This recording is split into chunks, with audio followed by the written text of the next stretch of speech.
Et donc dernière vidéo sur comment relier Google Tag Manager à votre site internet. Donc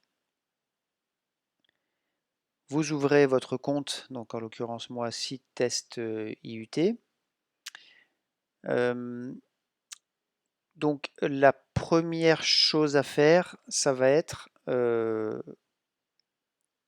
de configurer la balise Google Analytics. Donc écoutez, vous faites comme je suis en train de vous montrer. Balise. Donc on va configurer une nouvelle balise de tracking. En fait, je l'ai déjà fait, donc en fait elle est là, mais enfin disons que vous, il faudrait faire nouveau. Configuration, donc là vous pouvez lui donner un nom à cette balise. On va l'appeler Google Analytics. On clique ici. Là vous avez différents types de balises. Nous en fait on veut donc traquer, on veut créer une balise Google Analytics, enfin on veut choisir une balise, donc en l'occurrence Google Analytics. Donc je choisis la première, la configuration GA4. Voilà. Ici, vous devez donner votre identifiant de votre Google Analytics. Donc ça, vous allez le trouver, vous allez le trouver sur votre Google Analytics. Donc vous retournez sur votre Google Analytics. Il faut aller dans votre compte. Donc je retourne en administration. Il faut aller donc dans les paramètres du flux.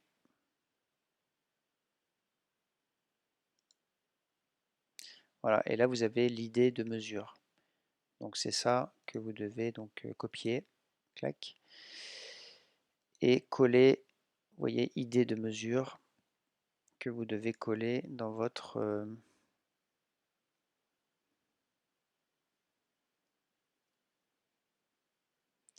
Google Tag Manager. Ok, le reste on va le laisser par défaut et là on va aller dire à Google Tag Manager quand est-ce que cette balise qui est là doit se déclencher. Et donc elle doit se déclencher à toutes les pages, donc all pages, c'est-à-dire à chaque fois qu'il y a une page qui est ouverte sur mon site internet, la balise doit se déclencher. On n'oublie pas d'enregistrer et surtout, ouais, ok, bon, ça existe déjà, du coup, c'est pour ça qu'il ne m'autorise pas à le faire. Bon, à la limite, je vais supprimer celle-ci. Et du coup, je le refais rapidement avec vous. Nouveau, GA, Google Analytics, la balise, c'est celle-ci. Idée de mesure, c'était ça. Et je veux que la balise se déclenche à toutes les pages. De toute façon, j'ai pas le choix. Enregistrer. Voilà. Et là, il ne faut pas oublier de envoyer. Parce que là, on a enregistré, mais tant que vous n'avez pas cliqué sur publier, enfin envoyer en l'occurrence, et ensuite sur publier, là, vous pouvez cliquer sur ignorer. Votre balise n'est pas active. Voilà. Donc j'ai maintenant une balise de configurer dans mon Google Tag Manager. Donc je répète en fait. Ah oui, non, puis c'est pas fini. Du coup, dernière chose, c'est pas simple à mettre en place. Donc là, si vous voulez, je répète. J'ai créé un compte Google Analytics. Très bien. Après, j'ai créé un compte Google Tag Manager. Et dans Google Tag Manager, j'ai configuré mon compte. Alors j'ai créé un compte. Et puis pour ce compte, j'ai créé une balise de tracking. Mais je n'ai toujours pas relié mon site internet à Google Tag Manager. D'accord? Donc ça, c'est la dernière chose à faire et qu'on va faire ensemble. Donc là, cette fois-ci, vous devez aller dans votre site internet, sur votre site internet. Et là, en fait, le plus simple, c'est d'installer une extension. Donc que moi, j'ai déjà installée, hein, qui s'appelle Google Tag Manager. Donc vous, il faudra aller dans Ajouter.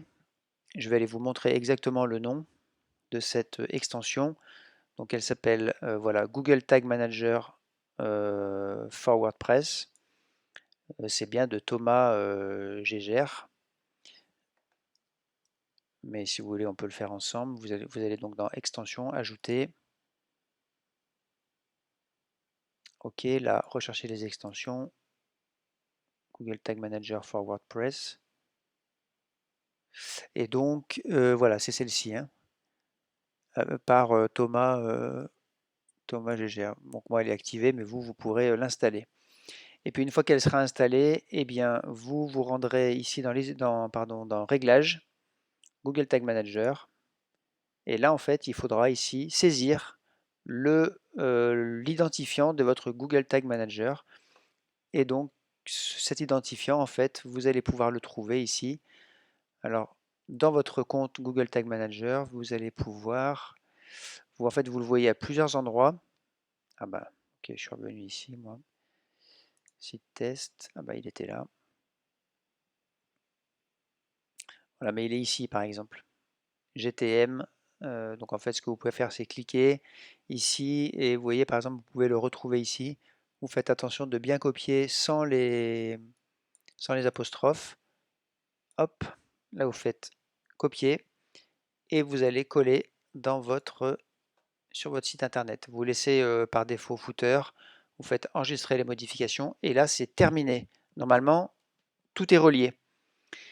Et pour vérifier que tout fonctionne, eh bien, vous ouvrez Google Analytics, c'est-à-dire pour vérifier que vous traquez bien les visites. Vous allez dans ici l'icône avec l'horloge, la montre, c'est pour le temps réel. Vous vérifiez que votre site, donc il faut parfois attendre quelques secondes, mais voilà, hop, vous voyez, ça a marché là. Tac, un utilisateur par minute. Donc là, il y a un petit bug. Normalement, j'ai la carte. Je ne sais pas pourquoi je ne l'ai pas, mais vous voyez que ça fonctionne. C'est-à-dire que c'est bien moi là. Voilà, il y a peu de chances qu'il y ait quelqu'un d'autre sur ce site actuellement. Donc ça, si vous voulez, en temps réel, il m'a bien trouvé qu'il y avait un utilisateur.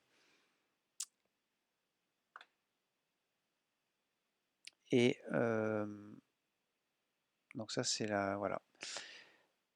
Donc ça fonctionne. Merci de votre attention.